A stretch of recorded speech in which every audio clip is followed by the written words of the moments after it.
الحمد لله نحمده ونستعينه ونستغفره ونؤمن به ونتوكل عليه ونعوذ بالله من شرور أنفسنا ومن سيئات أعمالنا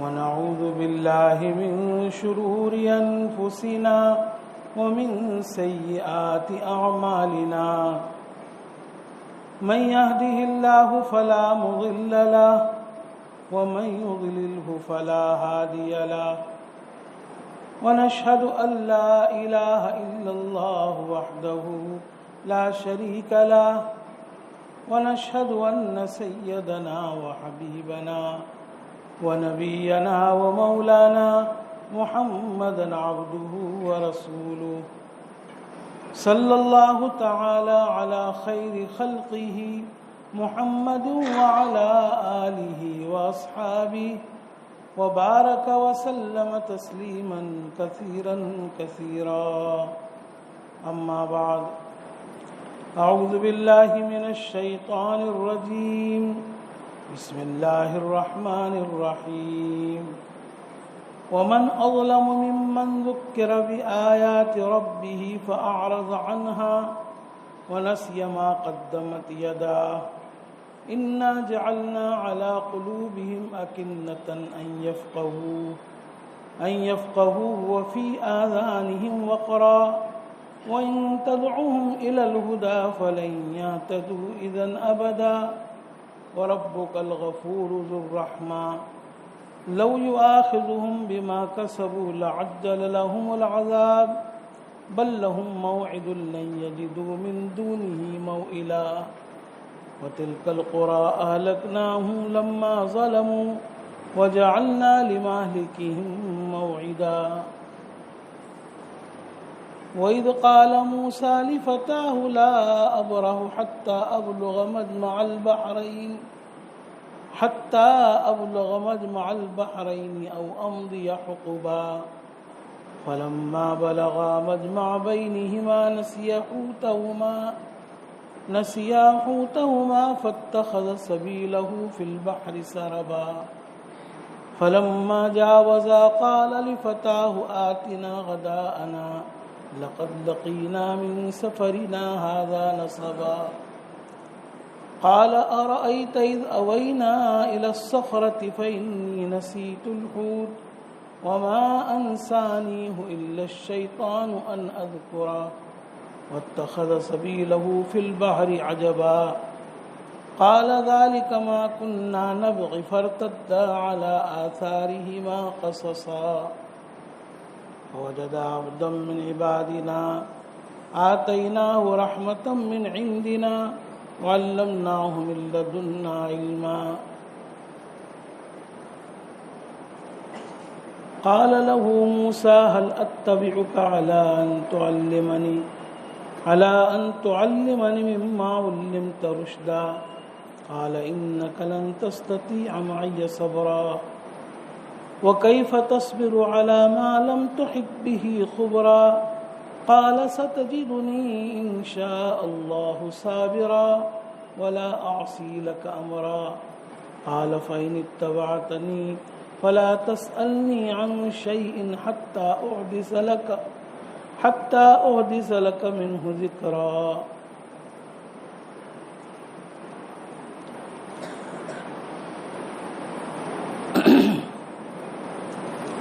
کفار مکہ کے سامنے قرآن پاک کی آیات پیش کی جاتی تھی، اس کے باوجود بھی وہ اس سے منہ موڑتے تھے، اعراض کرتے تھے۔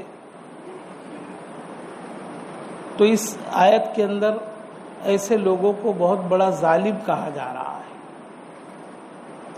وَمَنْ أَظْلَمُ مِمَّنْ ذُكِّرَ بِآيَاتِ رَبِّهِ فَأَعْرَضَ عَنْهَا، کہ اس شخص سے زیادہ ظالم کون ہو سکتا ہے کہ جس کے سامنے اس کے رب کی آیتوں کے ذریعے نصیحت کی جائے پھر بھی وہ اس سے اعراض کرے۔ نبی اکرم صلی اللہ علیہ وسلم بار بار قرآن پاک کی تلاوت فرماتے، لوگوں کے سامنے جا جا کر نصیحت کرتے، لیکن کفار مکہ مذاق اڑاتے، اس سے اعراض کرتے، اس سے منہ موڑتے، تو اللہ تعالیٰ فرماتے کہ اس سے زیادہ کون ظالم ہو سکتا ہے، یعنی یہ لوگ بڑے ظالم ہیں۔ وَنَسِيَ مَا قَدَّمَتْ يَدَاهُ، اور وہ شخص بھی بڑا ظالم ہے کہ جو اس بات کو بھول گیا کہ آگے اس کے ہاتھوں نے کیا بھیجا۔ یعنی ایسے لوگ ایک تو قرآن پاک سے اعراض کرتے ہیں، دوسرے یہ کہ ان کے دلوں میں آخرت کا یقین نہیں ہے، اس لیے کون سے اعمال وہ آگے بھیج رہے ہیں، کفر ہے، شرک ہے، گناہ ہے، اس کو بھی بالکل بھولے ہوئے۔ ان کو اس کا احساس ہی نہیں کہ جو بد عملیاں ہم کر رہے ہیں اور آخرت میں وہ نامہ اعمال میں جمع ہو رہی ہے تو اس کا ہمیں خمیازہ بھگتنا پڑے گا، سخت عذاب اور سخت سزا بھگتنی پڑے گی۔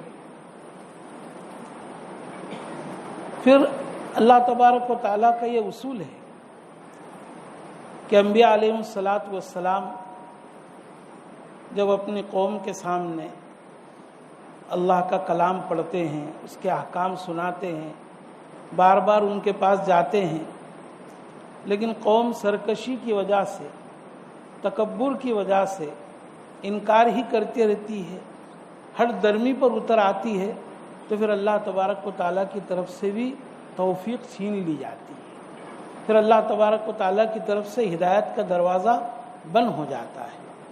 آگے وہی فرمایا گیا، انا جعلنا علی قلوبہم اکنۃ ان یفقہوہ، بے شک ہم نے ان کے دلوں پر پردے ڈال دیے اس بات سے کہ اب وہ قرآن کو سمجھے۔ جب قرآن پیش کیا گیا، انہی کی زبان میں قرآن نازل ہوا، اچھی طرح وہ اس کی حقانیت کو جانتے تھے، پھر بھی انکار کرتے رہے، اعراض کرتے رہے، تو اللہ تعالیٰ فرماتے کہ اب ہم نے ان کے دلوں پر قرآن پاک کو سمجھنے سے پردہ ڈال دیا، اب وہ سمجھنے کے لائق نہیں رہے۔ وہ فی آذانہم وقرا، اور ان کے کانوں کے اندر ڈانٹ اور میل پڑ گیا ہے۔ ظاہر بات ہے کہ جو شخص اپنے دل سے سمجھنے کی کوشش نہ کرے اور اپنے کانوں سے سننے کا ارادہ نہ کرے تو اس کو کوئی فائدہ نہیں پہنچ سکتا ہے۔ جب قرآن پاک پیش کیا گیا، انہوں نے اس کا انکار کیا، مذاق اڑایا، تو اللہ تعالیٰ کی طرف سے مہلت دی گئی، ایمان لے آتے، سمجھ کر کے قبول کر لیتے، لیکن جب قبول نہیں کیا، بار بار اعراض کیا، تو اللہ تبارک و تعالیٰ نے ان کے دلوں پر پردہ ڈال دیا اور ان کے کانوں میں بھی ڈانٹ اور میل پیدا کر دیا۔ اس لیے اب رسول اللہ صلی اللہ علیہ وسلم کو تسلی دی جا رہی ہے، کیونکہ جو لوگ ایمان نہیں لاتے تھے، رسول اللہ صلی اللہ علیہ وسلم کو اس پر بڑا غم ہوتا تھا، بڑا افسوس ہوتا تھا، اتنا غم اور افسوس ہوتا تھا کہ آپ ہلاکت کے قریب ہو جاتے تھے۔ اس لیے اس آیت میں کہا جا رہا ہے وَإِن تَدْعُوهُمْ إِلَى الْهُدَى فَلَن يَهْتَدُوا إِذًا أَبَدًا، کہ اگر آپ ان کو ہدایت کی طرف بلائیں بھی تو وہ ہرگز اب کبھی بھی ہدایت پانے والے نہیں ہیں۔ اب ہماری طرف سے مہر لگ گئی، لیکن اس کا مطلب یہ نہیں کہ اللہ تعالیٰ ہی نے مہر لگا دی پہلے سے۔ انہوں نے اعراض کیا، ہٹ درمی کی، تکبر کیا، مذاق اڑایا، اس کے نتیجے میں اللہ تبارک و تعالیٰ کی طرف سے مہر لگ جاتی ہے۔ اسی لیے گناہوں کی ایک بڑی نحوستی ہے کہ جب آدمی گناہ کرتا ہے، حدیث میں آتا ہے کہ جب آدمی کوئی گناہ کرتا ہے تو اس کے دل پر ایک سیاہ دھبا لگ جاتا ہے، اگر وہ توبہ کر لیتا ہے تو گناہ معاف ہو جاتا ہے، توبہ نہیں کرتا ہے، دوسرا گناہ کرتا ہے تو دوسرا دھبا لگتا ہے۔ اسی طرح مسلسل انسان گناہ کرتا رہتا ہے تو پھر اس کا دل کالا ہو جاتا ہے، پھر خیر کی بات اس کے دل پر اثر نہیں کرتی ہے۔ اس لیے جب بھی کبھی گناہ ہو جاوے فوراً اللہ تعالیٰ سے توبہ اور استغفار کا اہتمام کرنا چاہیے، تو توبہ کے نتیجے میں گناہ معاف ہو جاتا ہے، ورنہ اللہ تعالیٰ توفیق سلب کر لیتے، چھین لیتے۔ اب یہ کفار مکہ یہ سوچتے تھے کہ بھی کفر، شرک اور جن گناہوں میں ہم مبتلا ہے، یہ اگر کوئی بری بات ہوتی تو ہم پر عذاب آ جاتا، ہم پر تو کوئی عذاب نہیں آ رہا ہے۔ تو اس کا جواب آگے کی آیت میں دے رہے ہیں وَرَبُّكَ الْغَفُورُ ذُو الرَّحْمَةِ، عذاب میں جو مہلت ہو رہی ہے، فوری طور پر اللہ کی پکڑ نہیں آ رہی ہے، وہ اس بنا پر کہ آپ کا پروردگار بخشنے والا، رحم کرنے والا ہے۔ اللہ تعالیٰ بندوں کے گناہوں پر پردہ ڈال دیتا ہے، اور اللہ کی صفت رحمت اس کی صفت غضب پر غالب ہے۔ اس وجہ سے بہت سارے گناہ اللہ تعالیٰ اس کو معاف کر دیتے ہیں، پردہ ڈال دیتے ہیں، رحم کا معاملہ فرماتے ہیں۔ ورنہ اگر اللہ تعالیٰ ہمارے گناہوں پر پکڑ کرنا چاہے تو بہت جلد پکڑ کر لے۔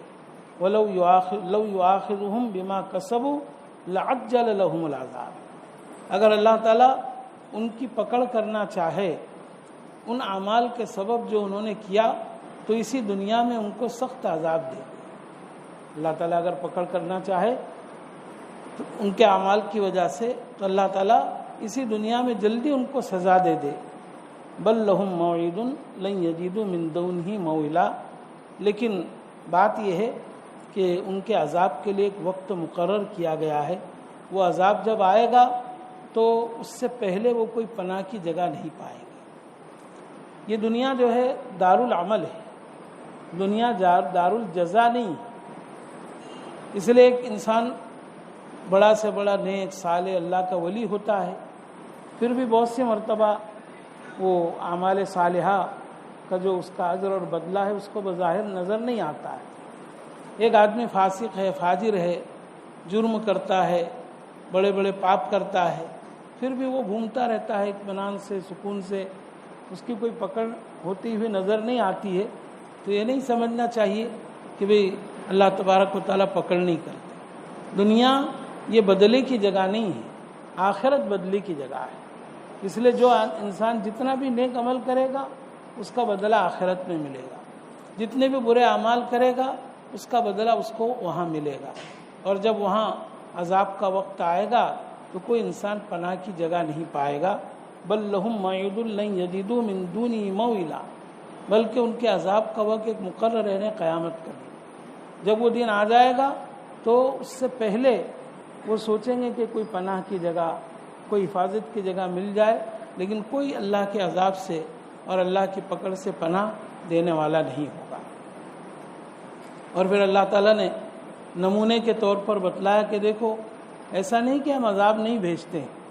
تلک القری اہلکناہم لما ظلموا وجعلنا لمہلکہم موعدا، وہ بستیاں جن کو کہ ہم نے ہلاک کیا جبکہ انہوں نے اپنی ذاتوں پر ظلم کیا، اور ہم نے ان کی ہلاکت کا ایک وقت مقرر کیا تھا۔ کہ تم پر عذاب نہیں آ رہا ہے، ایسا مت سوچو کہ عذاب نہیں آئے گا، تم پر بھی عذاب آ سکتا ہے۔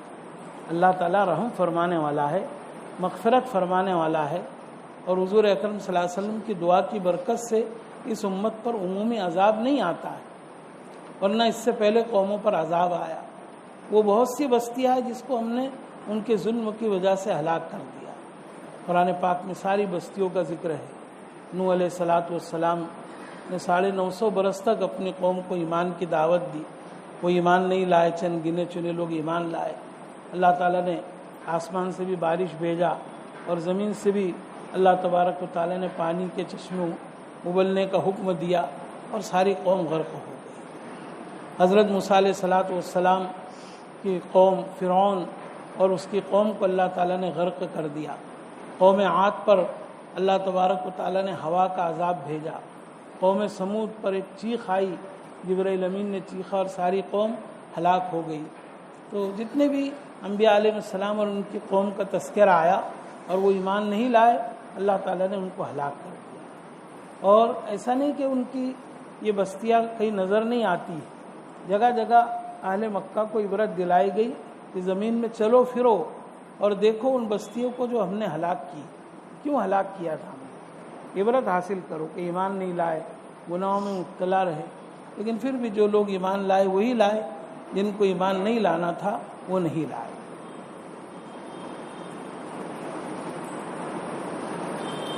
اس کے بعد وَإِذْ قَالَ مُوسَىٰ لِفَتَاهُ لَا أَبْرَحُ حَتَّىٰ أَبْلُغَ مَجْمَعَ الْبَحْرَيْنِ وَأَمْضِيَ حُقُبًا۔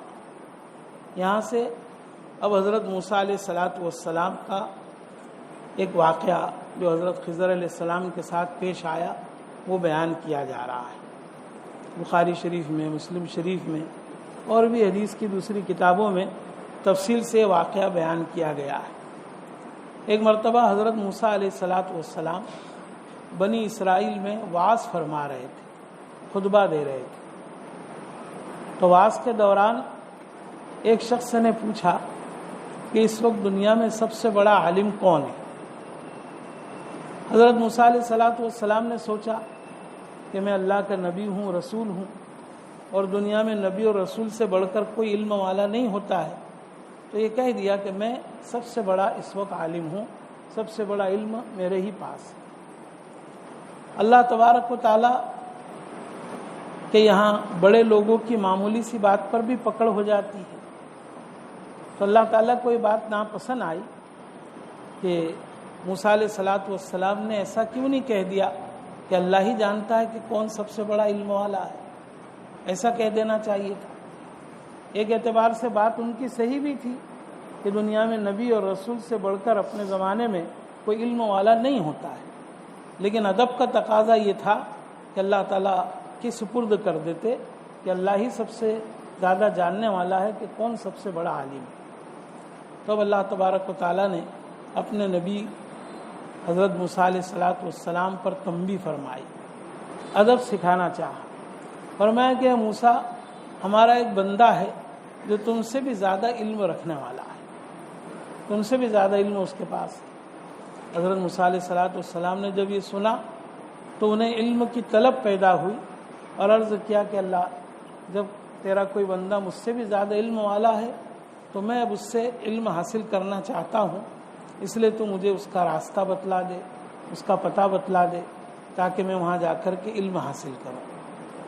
اللہ تبارک و تعالیٰ نے فرمایا کہ آپ اپنے ساتھ ایک مچھلی لیں اور آگے سفر کرے، دو دریا کے ملنے کی جگہ پر ایک بندہ ہمارا ملے گا، وہ آپ سے زیادہ علم جاننے والا ہے۔ تو حضرت موسیٰ علیہ السلام نے اپنے خادم حضرت یوشع ابن نون علیہ السلام جو بعد میں نبی بنے، ان کو اپنے ساتھ لے لیا اور کہا کہ بھئی جب تک کہ اس بندے سے ہم ملاقات نہیں کریں گے ہم چلتے رہیں گے۔ وَإِذْ قَالَ مُوسَىٰ لِفَتَاهُ، اس وقت کو یاد کرو جب کہ موسیٰ علیہ السلام نے اپنے جوان سے کہا، خادم سے کہا، لا ابرہو، میں چلتا ہی رہوں گا یہاں تک کہ دو دریا کے ملنے کی جگہ پر پہنچ جاؤں، او امضی حقبا، یا پھر طویل زمانے تک مجھے چلنا پڑے، کتنا بھی زمانہ چلنا پڑے میں چلتا رہوں گا، لیکن اس بندے سے مل کر کے رہوں گا۔ اب یہ دو دریا کے ملنے کی جگہ کہاں ہیں؟ قرآن پاک میں اور احادیث مبارکہ میں اس کی وضاحت نہیں کی گئی ہے۔ تاریخ کی کتابوں میں الگ الگ دو جگہیں بتلائی گئی ہے، بہرحال کوئی دو دریا تھے جہاں دونوں آپس میں ملتے تھے، وہاں اللہ تبارک و تعالیٰ نے پتہ بتلا دیا۔ اب دیکھیے، یہ بھی ہو سکتا تھا کہ حضرت موسیٰ علیہ السلام کے پاس خضر علیہ السلام کو بھیج دیتے، لیکن نہیں، علم ایک ایسی چیز ہے جس کے لیے مشقت اٹھانی ضروری ہے۔ اللہ تبارک و تعالیٰ نے موسیٰ علیہ السلام کو لمبا سفر کروایا، پھر یہ کہ پورا صاف صاف پتہ بھی نہیں بتلایا، فکس جگہ نہیں بتلائی، بس دو دریا کے ملنے کی جگہ پر وہ بندہ ہمارا ملے گا، وہاں جا کر کے ملو۔ حضرت موسیٰ علیہ السلام اپنے خادم حضرت یوشع ابن نون ان کو لے کر کے چلتے رہے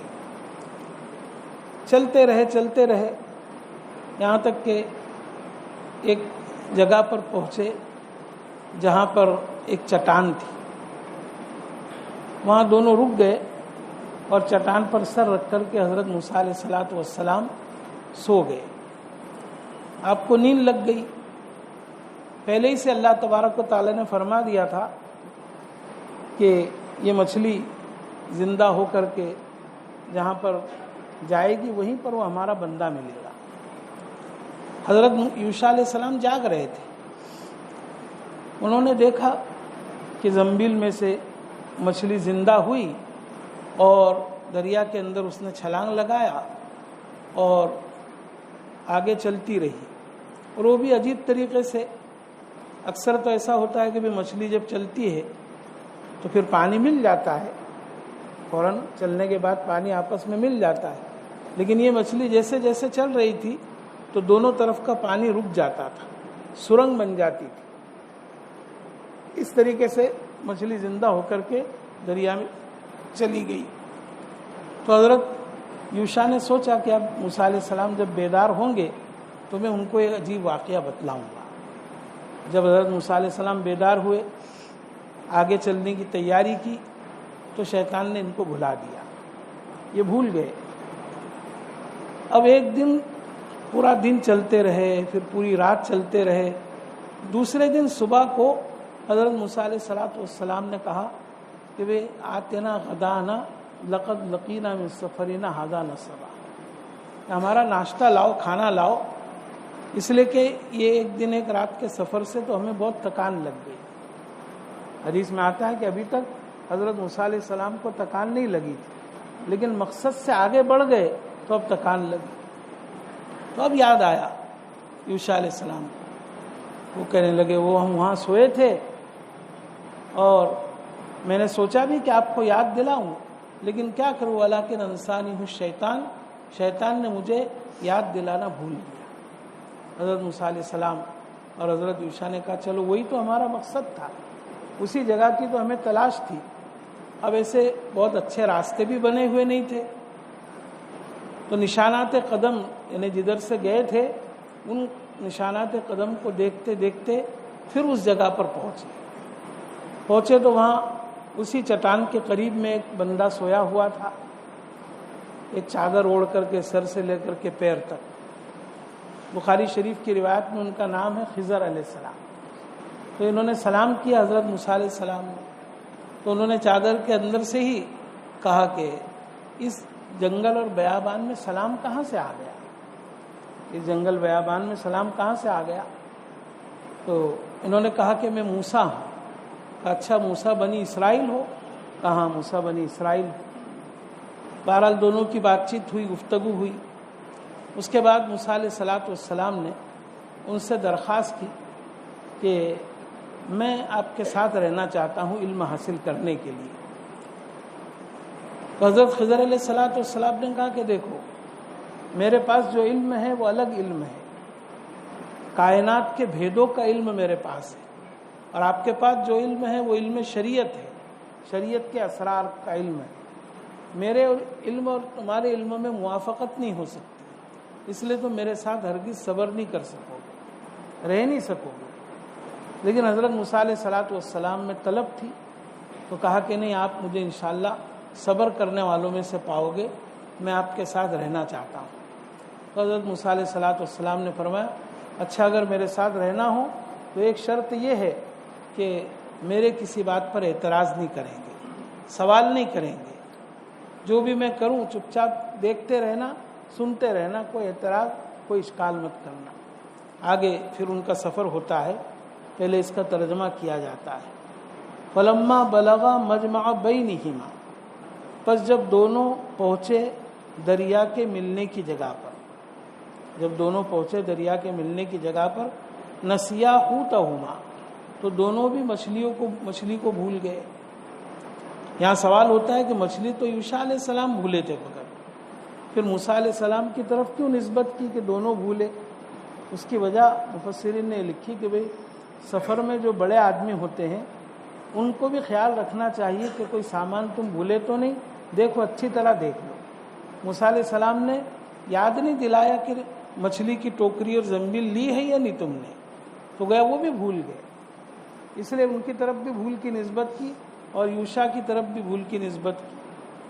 فاتخذ سبیلہ فی البحر سربا، پس مچھلی نے اپنا راستہ دریا میں بنا لیا سرنگ کے طور پر، وہ کودی اور سرنگ کی طرح دونوں طرف کا پانی ٹھہر گیا۔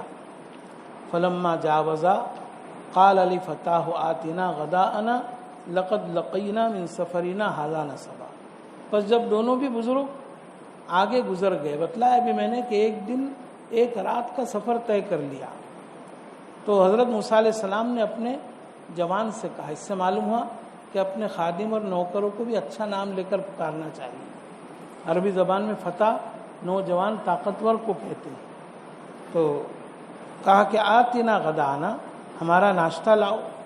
ہم نے اس سفر سے بڑی تکان محسوس کی، لقد لقینا من سفرنا ھذا نصبا، ہم نے اس سفر سے بڑی تکان محسوس کی۔ اب کہتے ہیں قال ارأیت اذ اوینا الی الصخرۃ فانی نسیت الحوت وما انسانیہ الا الشیطان ونذکرا۔ عرض کیا یوشع نے، آپ کو معلوم ہونا چاہیے کہ جب ہم اس چٹان کے پاس آرام کر رہے تھے تو میں تو وہیں مچھلی کو بھول گیا اور مجھے شیطان ہی نے بھلایا کہ میں اس کو یاد دلاؤں۔ حقیقت میں کوئی بھی شر اور برائی جو ہوتی ہے اس کی نسبت شیطان کی طرف کی جاتی ہے۔ میں نے ارادہ بھی کیا کہ آپ کو بتلاؤں، لیکن شیطان نے مجھے بلا دیا۔ وہیں تو وہ مچھلی کود گئی دریا میں۔ واتخذ سبیلہ فی البحر عجبا، اور اس نے دریا میں بڑا عجیب راستہ بنا لیا۔ یہاں دو چیزیں ظاہر ہوئی، ایک تو وہ مچھلی جو ہے زندہ ہو گئی، دوسرا ہے کہ اس نے راستہ بنایا اور سرنگ بن گئی، دونوں طرف کا پانی ٹھہر گیا۔ اب یہ مچھلی جو ہے ان کے ناشتے ہی کے لیے تھی یا الگ سے تھی، تو مفسرین کے دونوں قول ہے اس میں۔ بعض حضرات کہتے کہ اسی مچھلی کو انہوں نے کھانے کے لیے لیا تھا، اس میں سے کچھ نہ کچھ کھاتے بھی رہے، یہاں تک کہ ایک طرف کا حصہ کھا لیا تھا اور ایک طرف کا حصہ باقی تھا۔ بعض مفسرین جیسے عطیہ وغیرہ کہتے ہیں، ابن عطیہ، کہ ہم نے اس مچھلی کو دیکھا بھی ہے کہ اس کی ایک کروٹ بالکل کانٹے والی تھی اور ایک کروٹ پر گوشت تھا، بعد میں بھی وہ دریا میں زندہ رہی۔ بہرحال اور بعض کہتے کہ نہیں، وہ الگ سے مچھلی تھی جو اس نشانی کے طور پر لے جائی گئی تھی۔ اللہ ہی حقیقت حال جانتا ہے۔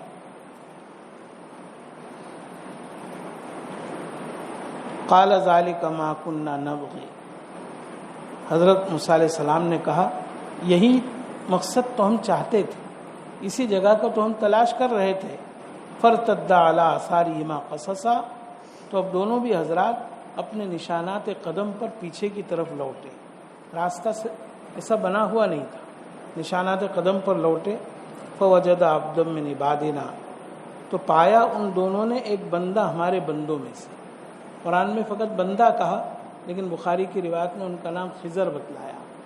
وجہ اس کی ہے کہ جہاں کہیں بھی یہ بیٹھتے تھے تو وہ جگہ سبز اور ہری بھری ہو جاتی تھی، اس لیے ان کو خضر کہا جاتا تھا۔ تو پایا ان دونوں نے ایک بندہ ہمارے بندوں میں سے جس کو ہم نے خاص ہماری جانب سے رحمت عطا کی تھی، یعنی خاص قسم کا علم ہم نے ان کو دیا تھا۔ وَعَلَّمْنَاهُ مِن لَّدُنَّا عِلْمًا، اور ہم نے خاص ہماری جانب سے ان کو علم دیا تھا۔ قال له موسیٰ، موسیٰ علیہ السلام نے ان سے فرمایا هل اتبعک علی ان تعلمنی مما علمت رشدا، کیا میں آپ کی پیروی کر سکتا ہوں اس بات پر کہ جو علم اور ہدایت اللہ نے آپ کو سکھائی آپ مجھے سکھائے۔ میں چاہتا ہوں کہ آپ کے پیچھے پیچھے رہوں اور جو علم اللہ نے آپ کو دیا آپ مجھے سکھائے، اس پر آپ راضی ہیں؟ فرمایا انک لن تستطیع معی صبرا، کہ ہرگز تم میرے ساتھ صبر کی طاقت نہیں رکھ سکتے، میرے ساتھ تم صبر نہیں کر سکو گے۔ وَكَيْفَ تَصْبِرُ عَلَىٰ مَا لَمْ تُحِطْ بِهِ خُبْرًا، اور کیسے صبر کر سکو گے تم جب کہ تمہارا علم محیط نہیں ہے اس علم کو جو میرے پاس ہے، جو علم میں جانتا ہوں وہ علم تمہارے پاس نہیں ہے، تو کیسے صبر کرو گے؟ موسیٰ علیہ السلام نے فرمایا کہ عنقریب میں انشاءاللہ صبر کروں گا، عنقریب آپ مجھے صبر کرنے والوں میں سے پائیں گے اور میں آپ کی بات کی کوئی نافرمانی نہیں کروں گا۔ تو فرمایا قال فإن اتبعتنی فلا تسألنی عن شیء حتی احدث لک منہ ذکرا، کہا ٹھیک ہے، اگر تم میرے پیچھے چلنا چاہتے ہو، میری پیروی کرنا چاہتے ہو تو کسی بھی چیز کے بارے میں پوچھنا مت، یہاں تک کہ میں خود ہی اس کا ذکر تم سے کروں۔ یہاں تک یہ واقعہ ہوا، بات تو طے ہو گئی کہ بے چلو میرے ساتھ رہیے، لیکن شرط یہ ہے کہ کوئی سوال مجھ سے مت کرنا، کوئی اعتراض مت کرنا۔ پھر آگے دونوں کا سفر ہوتا ہے۔